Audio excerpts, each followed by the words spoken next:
எனவே தொடர்ந்து நாம் பயணிப்போம், தனியாகவே பயணிப்போம். ஏன்னா பாத்தீங்கன்னா எனக்கு முதல்ல ஒரு வார்த்தை அதுதான், அதாவது பழைய துருத்தில புதிய ரசத்தை ஊத்த முடியாது. நான் இதை சொன்னேன். ஆனாலும் பாத்தீங்கன்னா யார் எப்படிப்பட்டவர்கள் என்று நம்ம தெரிந்து கொள்ள வேண்டும் என்பதற்காக நம்ம இருக்காரு, ஆண்டவர் அனுமதித்திருக்காரு. இப்பொழுது தெரிந்து கொண்டோம்.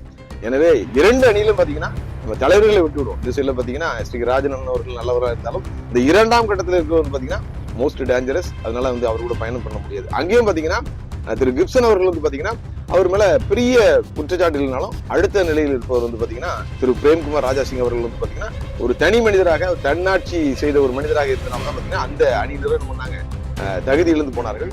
எனவே நீங்கள் 2 அணியில் இருக்கவங்களும் என்ன பண்ணணும், நீங்க முடிவெடுக்க வேண்டும். ஏன்னா இங்க பாத்தீங்கன்னா இங்க யாரும் நாட்டாம கிடையாது, இவருடைய சொந்த சொத்து கிடையாது, இவருடைய நிறுவனம் கிடையாது. இது பாத்தீங்கன்னா தூத்துக்குடி நாதிர திருமணம் பாத்தீங்கன்னா அனைவருக்குமானது.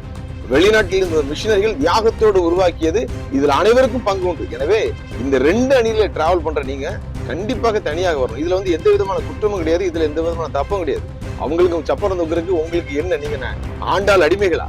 நீங்க கஷ்டப்பட்டு நீங்க என்ன பண்ணிருக்கீங்க, உங்களை முன்னிறுத்தி நீங்க டிசி மெம்பரை ஜெயித்திருக்கீங்க. இதுல அவங்களுடைய பார்ட் ஒண்ணு கூட கிடையாது. சில தெரிந்த நபர்களை நான் பாத்தீங்கன்னா வரிசைப்படுத்துகின்றேன். பண்டாரன் செட்டிவலையில பாத்தீங்கன்னா போட்டியின்றி தேர்ந்தெடுக்கப்பட்டிருக்கிற திரு எடிசன் அவர்கள் தான் பாத்தீங்கன்னா முதலாவதாக நான் இந்த மாற்று அணிக்கான தேடிய நபர். அவர் தான் அண்ணன் தான் வந்தாங்க. அவங்க எல்லாம் பாத்தீங்கன்னா ஒரு லே கேண்டிடேட்டுக்குரிய கெப்பாசிட்டி அவங்களுக்கு இருக்குது. ஆனா பாத்தீங்கன்னா திடீர்னு போய் பாக்குறேன், ஒரு அணியில என்ன பண்றாங்க, ஏதோ ஒரு இடத்துல ஒரு சேர்ல மூலையில உட்காந்துருக்காங்க. பார்க்கும்போதே மனசு கஷ்டமா இருக்கு. அவங்க எல்லாம் நம்ம துணிந்து வந்திருக்கணும். அது போல பாத்தீங்கன்னா சாயர்புரத்தை சேர்ந்த அண்ணன் ராஜேஷ் ரவிச்சந்திரன் அவர்கள் மோர் எக்ஸ்பீரியன்ஸ், கிட்டத்தட்ட 15 வருஷமா என்ன பண்றாங்க, இந்த திருமண்டல தேர்தலில் பயணிச்சாங்க. ஏராளமான யாகங்களை பண்ணிருக்காங்க, ஏராளமான வழிகள் அவர்களுக்கு இருக்கு. சோ அப்ப திரும்ப என்ன பண்ணிட்டு இருக்கு, அங்க போய் சேர வேண்டியிருக்கு. அப்போ என்ன பண்ணிருக்கணும், இந்த 3வது அணிங்கிற நிலைப்பாடு எடுத்து வந்திருக்கணும். அது மட்டுமல்ல, ஸ்ரீ ராஜனனுடைய குரூப்பே பாத்தீங்கன்னா ரொம்ப நல்லவங்க இருக்காங்க. தூத்துக்குடியை பொறுத்தவரை பாத்தீங்கன்னா சந்திர என்று அழைக்கப்படுகின்ற டேவிட் வசந்தகுமார் சார், அவர்லாம் பாத்தீங்கன்னா நேர்மையான மனிதர். ஒரு காலத்திலையும் ஒருவேளை இவர்கள் ஆட்சி அமைத்தாலும் அவர்கள் செய்யற தவறுக்கு ஒத்து போக மாட்டாங்க. அப்ப என்ன பண்ணுவாங்க, உள்ள விட்டு சண்டை போட்டு என்ன பண்ணுவாங்க, வெளியே வருவாங்க. அதைதான் அந்த 2ஆம் நபர் விரும்புறாங்க. எனவே நீங்களாம் சிறந்த மனதோடு முடிவெடுக்க வேண்டும். அது போல இந்த பக்கம் பாத்தீங்கன்னா அருள், ஐடியல் அருள், அவர்லாம் பாத்தீங்கன்னா இதுவரைக்கும் ஒரு பைசா கூட எடுத்துக்க மாட்டாங்க. அவர்கள் நேர்மையான மனிதர்கள். அவருடைய தந்தையாரும் அப்படிதான். எத்தனை வருடங்களாக என்ன பண்றாங்க, திருமண்டல அரசியல் இருக்காங்க. இவர்கள் என்ன செஞ்சாங்க, அண்ணன் ராஜன் அவர்கள் பாத்தீங்கன்னா மிகவும் மரியாதைக்குரிய ஒரு மனிதர் தான். ஆனா அவர் செயல்பாடு ஒண்ணுமே இருக்காத. இந்த 2ஆம் அவர் உள்ள வந்துட்டார் இல்லையா. இந்த காலத்துல நல்லதை சொல்றவங்களே நாட்டுல கொஞ்சம் பேர் தான்டா. பெரம்பூர் தீர்க்கதரிசியா அப்படின்னு சொல்லி யாரோ ஒருத்தர் அன்னைக்கே சொன்னாங்க. அந்த ஆளு எங்க இருந்துதான் நானும் தேடிட்டு இருக்கிறேன். பாருங்க, நம்ம போடுற வீடியோக்கு நம்ம பேசுற வீடியோவே என்ன பண்ணி வந்துட்டு இருக்கு, டைட்டில் கடை போட வேண்டிய அளவுக்கு என்ன பண்ணிருக்கு. இன்னைக்கு தூத்துக்குடி ஆசிரியர் திருமண்டலத்தோட நிலைமை வந்திருக்குது. அன்னைக்கே என்ன பண்ணாங்க, சொன்னாங்க தீர்க்கதரிசின்னு சொல்லிட்டு. ஆனா நம்ம பாத்தீங்கன்னா தீர்க்கதரிசியும் இல்ல, பொங்கல் அரிசியும் இல்ல. ஏன்னா ஒரு நல்ல பழமொழி இருக்கு இல்லையா, மொசை பிடிக்கிற நாய மூஞ்ச பார்த்தா தெரியாது சொல்லுவாங்க இல்லையா. அது போல இந்த ஆமா டேஸுங்க பாத்தீங்கன்னா மொசலையும் பிடிக்காது, ஆமா இதையும் பிடுங்காது அப்படிங்கிறது இப்ப தெரிஞ்சு போச்சு. அதாவது தூத்துக்குடி ஆசிரியர் திருமண்டலத்தை பாத்தீங்கன்னா புதிதாக ஒரு நிர்வாகம் வந்துச்சுன்னா, எங்க அண்ணன் வந்துட்டுன்னா அவர் மாறிட்டாரு, மனம் திருந்திட்டாரு, வருந்திட்டாருன்னு சொன்னவங்க எல்லாம் இன்னைக்கு என்ன பண்ணிருக்காங்க, ரொம்ப வருத்தத்துல இருக்காங்க. புதிதாக தேர்ந்தெடுக்கப்பட்ட நிர்வாகம் ஏற்கனவே சொல்லியிருக்கோமே, இந்த பழைய துருத்திகளை புதிய ரசத்தை ஊத்த முடியாதுன்னு சொன்னோம். அது நடந்திருக்குது. அன்னைக்கே நம்ம சொல்லிட்டோம், இவர்கள் மாறப்போவதில்லை. குறிப்பாக பாத்தீங்கன்னா இந்த 2ஆம் கட்ட தலைவர் அவர் பாத்தீங்கன்னா நம்ம சிஎஸ்ஐ கிடையாதாம்ல, சுத்தாங்கமா இருந்து இங்க என்ன பண்றாரு, சுத்த பத்தமா எல்லாமே என்ன பண்ணிருக்காரு, தன்னுடைய வேலையை காட்டிட்டு இருக்காரு. சரி, நடக்கட்டும். இருந்தாலும் பாத்தீங்கன்னா இவர்கள் தாங்கள் என்ன செய்வேன் என்று சொல்லி இங்க வந்தார்களோ அதை செய்யாமல் செய்யக்கூடாததையெல்லாம் செய்து கொண்டிருக்கிறார்கள். குறிப்பாக பாத்தீங்கன்னா இவர்கள் செய்த ஒரு அநியாயத்தின் ஒரு துளியை நான் இப்ப சொல்றேன். விஞ்ஞானபுரம்ல உள்ள ஒரு பெண்மணி, ஒரு சகோதரி பாத்தீங்கன்னா 1 மாத கை குழந்தை வைத்திருக்கின்ற ஒரு பெண்மணியை பாத்தீங்கன்னா எந்த விதமான ஈவு இரக்கமற்ற பதர்களா அப்படிங்கிற மாதிரி கிட்டத்தட்ட மெஞ்ஞானபுரம் அருகில் இருந்து கிட்டத்தட்ட ஒரு 50 கிலோமீட்டர் முள்ளக்காடுக்கு மாத்திருக்காங்க. அது எதுக்காக அப்படின்னா, நாங்கள் கருணை உள்ளம் கொண்டவர்கள், வெள்ளை அங்கி தரித்தவர்கள் என்று சொல்லிக் கொள்கின்ற ஆயர் ஒருத்தருடைய மனைவியை அங்க அப்பாயின்மெண்ட் போடுறதுக்காக இருக்கட்டும். அவர்கள் நல்லா இருந்ததுன்னு ஆசீர்வதிப்பாங்க. ஆனால் ஒரு ஐயருடைய மனைவியை அப்பாயின்மெண்ட் பண்றதுக்காக ஒரு பிறந்து ஒரு மாதமே ஆன ஒரு சிசுவை கையில் ஏந்தி கொண்டு ஒரு பிள்ளை பாத்தீங்கன்னா இங்க இருந்து விஞ்ஞானபுரத்துல என்ன பண்ணோம், முள்ளக்காட்டுக்கு போனோம்னா இவர்கள்லாம் பாத்தீங்கன்னா எந்த வகையில் மனிதர்கள் என்பதை நீங்கள் என்பதை புரிந்து கொள்ளுங்கள். ஒரு நல்ல ஒரு பாடல் கூட இருக்கு இல்லையா, மாறாதையா மாறாது மனமும் குணமும் மாறாது, குரங்கு கையில் கொடுத்த பூமாலையாக, படிக்க தெரியாதவன் கையில் கிடைத்த பாமாலையாக இன்னைக்கு வந்து பாத்தீங்கன்னா தூத்துக்குடி ஆசிரியர் திருமண்டலம் வந்து பாத்தீங்கன்னா சிக்கி சின்னாபின்னமாகி கொண்டிருக்கிறது. கிட்டத்தட்ட இன்னைக்கே பாத்தீங்கன்னா 70 ஆசிரியர்களுக்கு மேல நம்பிருக்காங்களா, கண்ணா பின்னான்னு டிரான்ஸ்பர் போட்டிருக்காங்களாம். நான் ஏற்கனவே சொன்னது போல பாத்தீங்கன்னா ஆசிரியத்துல ஒரு நல்ல ஒரு மனிதரை, குவாலிஃபைடான ஒரு மனிதரை வந்து பாத்தீங்கன்னா ஆசிரியர் பள்ளியில வந்து பாத்தீங்கன்னா உடற்கல்வி இயக்குனராக பணி நியமனம் செய்வதை விட்டு நாம் ஏற்கனவே சொன்னது போல பாத்தீங்கன்னா மூக்கு பேர்ல இருந்து ஒரு சின்ன ஒரு பள்ளிக்கூடம் அவருடைய திறமைக்கு வந்து பாத்தீங்கன்னா சற்றும் ஈடு கொடுக்க முடியாத ஆனந்தபுரம் பள்ளிக்கூடத்துல என்ன பண்ணிருக்காங்க, தூக்கி அடித்திருக்கிறார்கள். நீங்கள் வந்து ஆனந்தமா இருப்பதற்கு அவரை மீண்டும் மீண்டுமாக அளவைத்துக் கொண்டிருக்கிறீர்கள். ஆனால் வந்து பாத்தீங்கன்னா கர்த்தர் அனைவற்றையும் பார்த்து கொண்டிருக்கிறார். மொத்தமாக வட்டி முதலுமாக உங்கள்கிட்ட கணக்கு கேட்பாரு. இப்படி ஒரு அநியாயமான அக்கிரமமான செய்கைகள் நடந்தாலும் ஈவு இரக்கம் இல்லாத மனிதர்களாக வந்து தலைவர்களும் அடுத்த கட்ட தலைவர்களும் எஸ்.டி.கே. ராஜன் அணியில் இருந்தாலும் அங்கேயும் நாங்களும், அதாவது தூத்துக்குடி மண்ணில் பிறந்தவங்க, நாங்கள் உப்பு காற்றை சுவாசித்து நிறைய உப்பு போட்டு சாப்பிடுறவங்க. அதனால பாத்தீங்கன்னா எங்களுக்கு பாத்தீங்கன்னா மானம், ரோஷம், சூடு, சிறனெல்லாம் நிறைய இருக்குன்னு என்ன பண்ணிருக்காங்க. மக்கள் ஒவ்வொருத்தராக என்ன பண்றாங்க, வெளியில கிளம்பி வந்துகிட்டே இருக்காங்க. முதலாவது நான் ஏற்கனவே சொன்னது போல அண்ணன் எடிசன் அவர்கள், அது போல அண்ணன் ராஜேஷ் ரவிச்சந்திரன் அவர்கள், இவர்கள்லாம் பாத்தீங்கன்னா இப்பொழுது தூத்துக்குடி ஆசிரியர் திருமண்டலத்தில் மனிதர்களால் தேடப்படுகிற ஒரு மனிதர்களாக மாறி இருக்கிறார்கள். வரவேற்கத்தக்கது.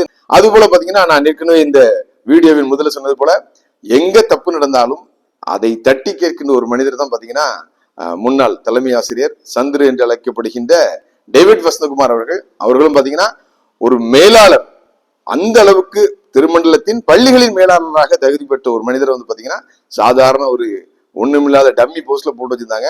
அங்கேயும் அவர் வந்து பாத்தீங்கன்னா சிறப்பாக செயல்பட்டு கொண்டிருந்தார். அதனாலதான் நம்மளுக்கு பிடிக்காது இல்ல. அதனால பாத்தீங்கன்னா சில நாட்களுக்கு முன்னால அண்ணன் எஸ்.டி.கே. ராஜன் அவர்கள் பாத்தீங்கன்னா அவர்களை பார்த்து ஒருமையில நீ மேனேஜரா நான் மேனேஜரா என்ன நினைச்சிட்டு இருக்க அப்படின்னு சொல்லி இருக்காரு. மிரட்டல் துணியில் மிரட்டி இருக்கிறார். அதற்கும் ஒருபடி மேல போய் அவருக்கு மெமோ கொடுத்திருக்காங்க. யாருக்கு மெமோ? அதாவது அவர் இல்லைன்னா பேட்ரிக் சர்ச்சில் உங்களால என்ன பண்ணிருக்காரு, டெபாசிட் கூட வாங்கிருக்க முடியாது. அந்த டீம் தான் பண்ணிச்சு. நான் பேசும்போதும் சொன்னாங்க, எங்க லீடர் வந்து பாத்தீங்கன்னா எஸ்.டி.கே. ராஜன் அவர்கள். இந்த எதிர்ப்பு அவங்க தலைமையில் நாங்க என்ன பண்றோம், நிக்கிறோம். சோ அதனால என்ன பண்ணுவோம், அண்ணனை ஜெயிக்க வைப்போம். அண்ணன் என்ன பண்ணுவாங்க, சிறப்பாக செயல்படுவாங்கன்னு சொன்னவங்கள மெமோ கொடுத்து என்ன உங்க வீட்டுல என்ன உங்க கம்பெனில அவ்வளவு வேலை பார்க்காரு ஒரு முன்னாள் தலைமை ஆசிரியர், ஒரு நல்லாசிரியர் விருது பெற்ற ஒரு மனிதருக்கு மெமோ கொடுத்து சொல்லல அவர் மாணவ உள்ள மனுஷர்ல போட அணிஞ்சிட நேத்து ரிசைன் பண்ணிட்டு வெளியே வந்துட்டாரு பாருங்க. அதாவது உங்களை நற்சான்றிதழ் கொடுத்தவர்கள், உங்களோடு பயணித்தவர்களே இன்று உங்களோடு பயணிக்க முடியாத நிலைமைக்கு நீங்கள் தள்ளி இருக்கிறீர்கள். எந்த அளவுக்கு மோசமான ஒரு நிர்வாகம் என்பதற்கு இதை விட சிறந்த எடுத்துக்காட்டு வேற எதில்ல. அடுத்து பாத்தீங்கன்னா அந்த வீடியோல இன்னொருத்தரும் சொல்லியிருந்தேன், நமது அன்பு நண்பர் அருள்ராஜா, அவெல்லாம் பாத்தீங்கன்னா அதை கெட்டாலும் மேன்மக்களேன்னு ஒண்ணு இருக்குது. என்னமோ ராஜன் தான் பெரிய கோடீஸ்வரன் நினைச்சிட்டு இருக்காரு. 10 இல்ல 100 தலைமுறைக்கு என்ன பண்ணிருக்காங்க, திரு அருள் அவருடைய அப்பா வந்து என்ன பண்ணிருக்காங்க, நட்பெயர் சேர்த்து வச்சிருக்காங்க. பணம் 2வது, நட்பெயர் ஒரு மனுஷன் இல்ல கெட்ட பேர் வாங்காம மனுஷன் என்ன பண்ணிருக்காரு, வாழ்ந்து மறைந்திருக்காரு. அப்படிப்பட்ட ஒரு மனிதனுக்கு பிறந்த மனுஷன் தான் என் நண்பன் அருள். காலை தூக்கி விடுறேன் ஓயா. அதாவது ஒரு அதாவது நல்ல போஸ்ட் தான், அதாவது வந்து எஜுகேஷன் ஸ்டாண்டிங் அப்படிங்கிறது நல்ல போஸ்ட். அவர்கிட்ட கேட்டுதான் போஸ்டிங் போடணும், அவங்ககிட்ட கேட்டுதான் டிரான்ஸ்பர் பண்ணணும். அவர் என்ன பண்ணாரு, இவங்க வந்து ரப்பர் ஸ்டம்புக்கு பயன்படுத்த நினைச்சாங்க. சொன்னார்ல, அதாவது தூத்துக்குள்ள மட்டும் இல்ல கொலசேரிப்பட்டு கடல் இருக்கு, அங்கிருந்து அடிக்கிற காத்தான உடம்புடிக்க அடிக்குது கிருஷ்ணத்துக்கும். அழகா நேத்து என்ன பண்ணிட்டாரு, அவர் ரிசைன் பண்ணிட்டு வெளியில வந்துட்டாரு. அவன்தாங்க, ஏங்க நீங்க நினைக்கிற மாதிரி நீங்க கொடுக்குற பதவியை வாங்கிக்கிட்டு உங்களுக்கு ஜால்ரா போட்டுட்டு உங்க காலையில எல்லாம் கிடக்க மாட்டாங்க. சோ அதனால இந்த 2 பேரும் என்ன பண்ணிருக்காங்க, நாங்கள் வந்து தன்மானம் உள்ள மனிதர்கள் என்ன பண்ணிருக்காங்க, நேற்று தங்களுடைய பதவியை ராஜினாமா செய்து விட்டு வெளியே வந்திருக்காங்க. மனமார்ந்த நன்றிகள், வாழ்த்துக்கள். மக்கள், தூத்துக்குடி ஆசிரியர் திருமண்டல மக்கள் எல்லாத்தையும் பார்த்துட்டு இருக்காங்க. பேராயர் தேர்தல் வருகிறது. நான் ஏற்கனவே சொன்னது போல பாத்தீங்கன்னா அணிகள் சார்பு இல்லாத ஆண்டவரை சார்ந்து நிற்கின்ற ஒருவரை என்ன பண்ண எடுக்கணும்னு சொல்லிட்டு இருக்கேன். அதற்கு வந்து நீங்கள் அனைவரும் பாத்தீங்கன்னா துணையாக வந்து கொண்டிருக்கிறேன் என்பதே நான் வந்து பாத்தீங்கன்னா நம்புகிறேன், மகிழ்கின்றேன். அடுத்தது இன்னொரு விஷயம் அப்படின்னா, நேற்று வந்து பாத்தீங்கன்னா தூத்துக்குடி ஆசிரியர் திருமண்டலத்துக்கு கன்னியாகுமரி பேராயர் விஜயன் அவர்கள் என்ன பண்ணிருக்காங்க, வந்திருக்காங்க. வந்த இடத்துல நான் ரொம்ப உத்து பார்த்தேன், தேடி பார்த்தேன். எங்க திருமண்டலம் தலை அண்ணன் டி.கே.எம். ஜான்சன். அவரை பார்க்கவே முடியல. அண்ணன் ஊர்ல இல்லையா, வெளியே எங்கே போனாலும் தெரியலையா. அண்ணனுக்கு கோவம் ஜாஸ்தி வரும் உள்ளுக்குள்ள சாப்பிட்டு. ஆனா குமுறா எரிமலையா குமுறாப்ல. ஒருவேளை அண்ணனுக்கும் வந்து ஏதோ மனஸ்தாபம் வந்துட்டோ அப்படிங்கிற மாதிரி இருக்கு. அண்ணன் அவசரப்படாதீங்க, அண்ணன் பொறுமையா இருங்க. உங்களுக்கு என்ன பண்ண இன்னும் டைம் இருக்கு, டக்குன்னு வெளியே வந்துடாதீங்க. ஒரு என்ன பண்ணுவோம், ஒட்டு மொத்தமா அவங்க கையில போயிடும். கொஞ்சம் அவசரப்படாதீங்க, கொஞ்சம் பொறுமை பாருங்க. பேராயர் தேர்தல் வரைக்கும் என்ன பண்ணுங்க, பல்ல கடிச்சிட்டு ஓட்டுங்க. அதனால என்ன பண்ணாதீங்க, அண்ணனும் அதிருப்தியில் இருக்கிறதாக கேள்விப்படுகிறேன். சீக்கிரம் என்ன பண்ணணும், நல்லதே நடக்கும். அதனால யாரும் கவலைப்பட வேண்டாம். கண்டிப்பாக வந்து பாத்தீங்கன்னா தூத்துக்குடி நாசிரியர் திருமணத்துல ஒரு மாற்றம் வரப்போகுது. கன்னியாகுமரி பிஷப் என்ன பண்ணிருக்காரு, நேற்று வந்திருக்காரு. அவரை வந்து என்ன பண்ணிருக்காரு, நான் சொன்னது போல சாலையை போட்டு என்ன பண்ணிட்டாங்க, அவரை சாச்சிட்டாங்க. முந்திரியை கொடுத்து என்ன பண்ணிட்டாங்க, அவரை வந்து பாத்தீங்கன்னா மந்திரிச்சு விட்டாங்க. அவர் என்ன பண்ணாரு, வந்துட்டு ஐயா நீங்க நினைப்பது போல் நான் ஒன்றுமில்லை, நான் ஒரு சாதாரண மனிதன் அப்படின்னு சொல்லி என்ன பண்ணாரு, வந்து கொடுத்தது சாப்பிட்டுட்டு என்ன பண்ணாரு, கிளம்பிட்டாரு. பைபிள் ஒரு நல்ல வார்த்தை இருக்குங்க ஐயா, கன்னியாகுமரி பேராயர் விஜயன் அவர்களே ஒரு வார்த்தை இருக்குது, நன்மை செய்ய உனக்கு திராணி இருக்கும் போது அதை செய்யத்தக்கவர்களுக்கு செய்யாமல் இராதே, செய்யாமல் போனால் பாவம்னு சொல்லுது. அப்படின்னா நீங்களாம் வந்து பாத்தீங்கன்னா இறையியல் கல்லூரியில வந்து பாத்தீங்கன்னா இறைவனை பற்றி படித்து விட்டு இன்னைக்கு வந்து என்ன பண்றீங்க, என் பதவியை நான் காப்பாத்திக்கிறேன், நீ என்ன வேணாலும் அநியாயம் பண்ணிக்க, அக்கிரமம் பண்ணிக்க சொல்லி என்ன பண்ணீங்க, நான் கண்டுக்காம இருப்பேன்னு சொல்லிட்டு சொல்லாம சொல்லிட்டு போயிருக்கீங்க. நிச்சயமாக உங்களிடமும் கணக்கு கேட்கணும். அறிந்து செய்கிறவன் அநேக அடியால் அடிக்கப்படுகிறான்னு சொல்லிட்டு என்ன பண்ணுது வேதாகம் ரொம்ப தெளிவா சொல்லுது. எனவே சாதாரண மனுஷன் என்ன பண்ணுவாரு, கர்த்தர் வந்து பார்த்தோன்னா 10 மடங்கு கேட்டாரா, உங்ககிட்ட 1000 மடங்கு என்ன பண்ணுவாரு, கணக்கு கேட்பாரு. இங்க வந்து ஏராளமான அநியாயமான டிரான்ஸ்பர் நடந்திருக்குது, அப்பாயின்மெண்ட் அநியாயமா போடுறதுக்கு காத்திருக்கிறார்கள். இதெல்லாம் தட்டி கேட்கறது ஆண்டவர் என்ன பண்ணிருக்காரு, நமது ராயலசீமா பிஷப்பை தூக்கிட்டு நம்ம இருக்காரு, கன்னியாகுமரியில இருக்க ஒரு கண்ணியமான மனிதர் இன்னும் உங்களை கொண்டு வந்திருக்காரு. ஆனா நீங்க நான் வந்து கண்டு காணாம போயிருவேன், உங்க பிஷப் வந்து ஒரு பாத்துக்காருன்னு சொல்லிருக்கு, நீங்க எதற்கு, சோ அதை சொல்றதுக்கு நீங்க எதுக்கு இங்க வரணும், உங்களுக்கு சால்வையை போட்டு இங்க சாந்தப்படுத்துறதுக்கா நீங்க வந்தீங்க. இதுக்கு வந்து பாத்தீங்கன்னா ஒரு நல்ல ஒரு டைலாக் இருக்கு, பருத்தி மூட்டை பேசாம குடோன்லயே இருந்துக்கலாம் அப்படிங்கிற மாதிரி அங்கேயே இருந்துக்கலாம், எதுக்கு திருமணத்துக்கு வரணும். அதனால உங்கள் பார்வைக்கு வருகின்ற நல்ல விஷயங்களை நீங்கள் தாராளமாக செய்யுங்கள். தீமை என்று தெரிந்தால் துணிந்து தடுத்து நிறுத்துங்கள். பேராயர் அவர்களே, நிச்சயமாக உங்கள் பெயர் வந்து பாத்தீங்கன்னா நல்லவர் மட்டுமல்ல வல்லவர், நியாயத்துக்கு நிற்பவர் என்ற பெயரும் இங்கு வர வேண்டும். அதற்காகத்தான் தூத்துக்குடி நாசிரியர் திருமணம் ஒரே ஒரு நம்பிக்கையோட காத்திருக்கிறது. இன்னும் ஒன்று சொல்கிறேன், ஏராளமான வழக்குகளும் வந்துட்டு இருக்குது, கீழ்கோர்ட்ல வந்துட்டு இருக்குது, மேல சுப்ரீம் கோர்ட்ல போயிட்டு இருக்குது. எதிரணியினர், அதாவது தோல்வி விட்டவர்களுடைய ஒரே நம்பிக்கை அதுதான், கோர்ட்ல போய் என்ன பண்ணணும், ஏதாவது வாங்கிட்டு வரணும்னு நினைக்கிறாங்க. சோ அதுல எனக்கு அந்த அளவுக்கு நம்பிக்கை இல்லை. அது வந்தாலும் பாத்தீங்கன்னா மிகப்பெரிய குழப்பங்கள் வரும். ஆனால் கர்த்தர் இந்த திருமண்டலத்தை வந்து பாத்தீங்கன்னா ஆயர்கள் கையிலும் பேராயர்கள் கையில தான் கொடுத்திருக்காங்க. நான் அதுல எந்த மாற்றுக்குன்னு சொல்ல மாட்டேன். எனவே பேராயர் தேர்தலில் வந்து பாத்தீங்கன்னா செப்டம்பர் 9ஆம் தேதி அனௌன்ஸ் பண்ணிருக்காங்க. அதுவும் நடக்குமா நடக்காதான்னு சொல்லிட்டு ஒரு டவுட் இருக்குது. இருந்தாலும் நல்லதே நடக்கும் என்று எதிர்பார்ப்போம். ஒரு மாற்றத்திற்கான பேராயரை 2 பேராயர்களை நம்ம என்ன பண்ணிருக்கோம், அநியாயமாக இழந்திருக்கும். அதற்கு காரணம் பாத்தீங்கன்னா தற்போது இருக்கின்ற எஸ்.டி.கே. ராஜன் அவர்களுடைய சுயநலம் தான், அதுல எந்த மாற்று கருத்தும் இல்லை. எனவே மக்களே, ஆயர்களே, டிசி பெருமக்களே, அனைவரும் விழித்துக் கொள்ளுங்கள். அவமானம் இது வந்து பாத்தீங்கன்னா எல்லா திருமண்டலங்களுக்கும் மிகப்பெரிய ஒரு அவமானத்தை ஏற்படுத்தி கொடுத்தது. ஒரு காலத்தில் இது நடக்கக்கூடாது. தயவு செய்து நான் சொல்றேன், தயவு செய்து என்ன உரிமையோட சொல்றேன். நான் பாத்தீங்கன்னா எதுக்கு ஓடிட்டு இருக்கேன் நினைக்கிறேன், அவங்ககிட்ட வந்து ஒரு கூளை கும்பிட்டு போட்டு அவங்ககிட்ட வந்து முன்னாடி எனக்கு இது தாங்க இதாங்க கேட்க முடியாதா.